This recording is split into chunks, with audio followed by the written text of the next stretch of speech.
Alrighty, it's Wu Ching's birthday, dude. It's Wu Ching's birthday. Oh, my main. Oh, okay. Before I get into that, hold up. Okay, if you spawn here, easy spawn is check over here. You can see if there's a survivor over there. I can clearly see there's a survivor over there, so I'm perfect teleporting over there, and you can get an easy TP. That is just a quick TP spawn.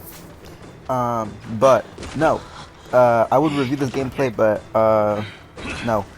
Also, I've been doing double TP Wu Chang, even with harder chase team comps, just because double TP Wu Chang is classic Wu Chang, and I'm just trying to get back into it. Like, I'm so rusty with it, but like, I'm just trying to get into the flow of it again.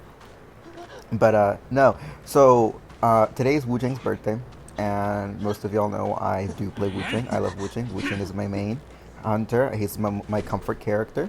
I feel like if I lose with him, I'm bad, and survivors have to get nerfed. But if I win, I feel like I'm an absolute god. I need to be on a tournament team. So yeah, seems pretty fair to me. But I want to give a bit of background story for Wu Chang's birthday, since me and my friend Roy were talking about it in PC like a couple of hours ago about Wu Chang's past and his lore, because a lot of things that a lot of characters don't really get into is their lore. Like, a lot of people don't really read the lore. They don't really understand. Like, all they really learn is their names and just like why they were brought into the game, and that's pretty much it. They don't learn like what actually happened to them, especially the hunters. A lot of people don't know what happened to the hunters. So let me be a little education for, today for Wu Chang's backstory. So Wu Chang's backstory is kind of it's very tragic. It actually is very tragic and sad. Basically, right, for the ones who don't know, I forgot the names of Blackguard and Whiteguard, but their names is obviously not the Whiteguard and not the Blackguard. They had actual individual names, which I forgot completely. I'm not so sure if it tells you in the books, but you would have to check.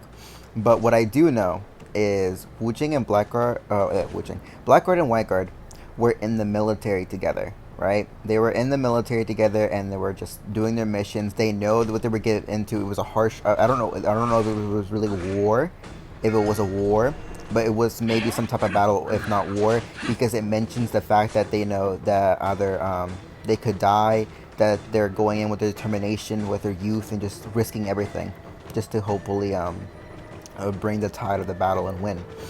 That's what they were saying and their story. On the other hand, they had a military commander, which was named in the birthday questions and in the somewhere in the lore. But long story short, basically, and for those again who don't know, Wu Chang, like, I believe, if I'm not mistaken, I'm pretty sure he's Chinese, hence the name Wu Chang. But whatchamacallit, I'm not so sure about like China laws or like a lot of China regulations when it comes to games, but I know there's a lot of China censorship, and a lot of things you can't have over there and have access to. But I believe one of the things they can't really do as far as it comes to like video games and descriptions is they can't really talk about. I think what's the word? I don't want to like trigger anybody. Sexuality. I think they can't really talk about if a character is really gay or straight or anything like that. They really can't talk about that. They just left it to the viewers to kind of piece it together, to figure that out. So they can't mention it, but if I do remember correctly, Wu Chang is gay. If I remember correctly, he is gay because Blackguard and Whiteguard were two dudes, and they kind of like loved each other, but they can't say that directly. Like, you just have to put it together, basically, because you can't just say it. They can't just go up in the blue and say it. But basically, they were in love, and they met up in the military under the same commander, and they were fighting two wars, if not the same wars, and they were worried about each other. Long story short, Whiteguard and Blackguard were gonna meet up. I would remember the names, but I forgot again. And when they were gonna meet up, under this bridge, and I believe there's a concept video somewhere on YouTube somewhere, if I'm not mistaken.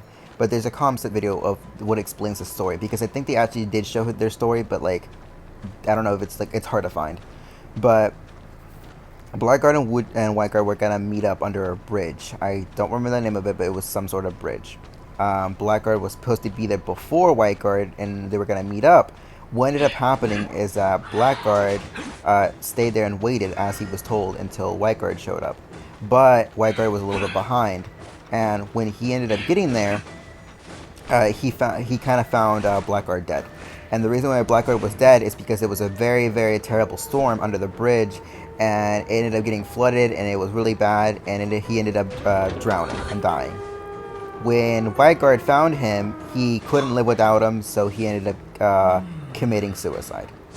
He ended up committing suicide on a rope. He hanged himself. And you can read about that because if you check the birthday thing, I'll try to add a screenshot, but if you check the birthday thing, it says Wu Chang likes compass and umbrellas, and then he dislikes, I think it was either water and like ropes. So it just ties into like what they said. So that's this tragic story of Wu Chang for the ones who don't know. Basically, Blackguard and Whiteguard were lovers. They were gonna meet up under a bridge as told during military times when they were too scared of each other losing each other during war. Blackguard ended up drowning, hence why he has a little bell, like a watery bell, and like a tide, hence the accessory and everything, right? And then since Whiteguard, I couldn't live without him, he just killed himself, and hence why he soul siphons, because he took his own soul. So, and they were doing some weird experiments on Lakeside, but that's something you guys can read in his birthday. But all in all, that's Wu Chang's backstory for the most part, and you can read more about it in the birthday notes. This one's some cowboy gameplay, because I know a lot of people have been wanting to see that in a while.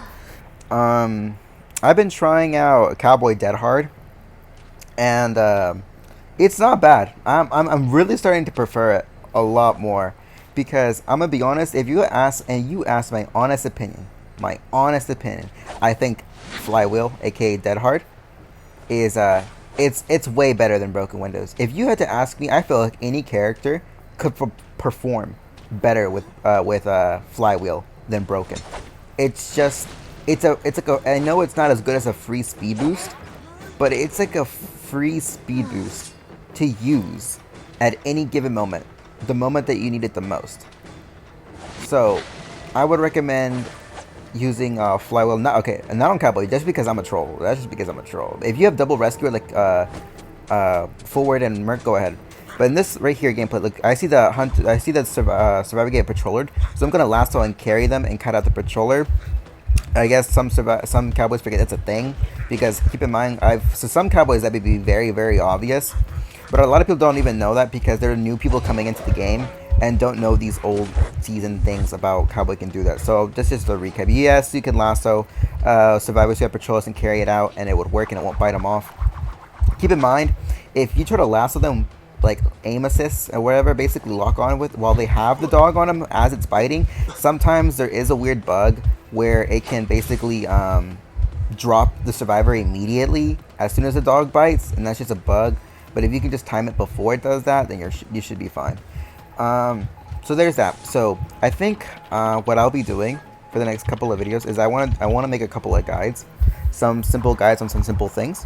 For example, what I want to do is I think what I'm gonna do is like make a little bit of a, not really a tier list, but make a bit of a build list, something like that. Basically, I will kind of explain what I feel would be like the best personas to bring for survivors, basically, and this current tier. Now, keep in mind, I'm just like a ranked player. I'm just a ranked player, okay? I barely perform, if not ever, in tournaments, and really go competitive, if anything. But for now, I just play rank, which is the most thing that most people play to this day, is rank. So what I'll do is I try to give the best builds for ranked people who want to play those characters. Like, I'll give builds for every character, such as like, let's say Doctor, Cowboy, Enchantress, like any character, basically, just to kind of explain, and I'll go over why I feel like it's the best for them and why I feel like it has so much potential and how to use it, basically. So there's that. I also will be doing, hopefully, like a how to kite a patroller, like how to cut out a patroller guide, because I don't think anyone's really done that, and if so, it's probably old and probably outdated. I don't know, but I'll probably do that, and I'll like explain what characters go, with kiting patroller, and maybe how to counter Dream Witch with that, because considering like the only hunter that really uses patroller a lot is Dream Witch, and we all don't really like Dream Witch. But so I'll go over that. So just to recap, I'll be doing Survivor's build, I guess, list or whatever, I'll be doing characters on who can counter patroller and how to counter patroller. Keep in mind some can't, and that's just the way it is. When there's a can't, I'll just say it the way it is. There's not a special unique way to carry out patroller like with every single survivor, but there is some. And so yeah, pretty much this is pretty much a GG here. We pretty much won the match. It is what it is, and so yeah. Aside from that, shout out to my little duo, the Into, you know.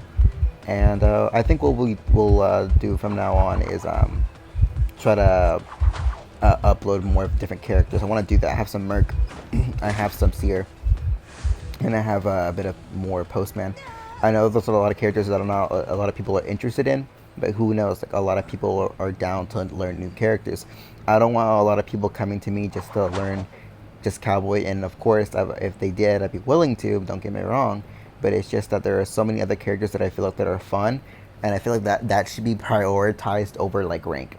Like if you ask me what should be prioritized in rank, it's not the meta, it's not the points, and it's definitely just not ranking up. It's about having fun. What's the point of you just ranking up to the highest tier possible? Because that's everyone's dream, at least when it comes to survivor rank. Everyone's survivor rank dream is pretty much to get to the highest tier they can with their friends and get an S badge sometimes, and that's cool and all. But remember, it's better to have fun and then just stretch yourself out and try to go for those stars every single time, every single session. But all in all, that's my cowboy gameplay, and I'll GG, and I'll see you guys hopefully for the next one.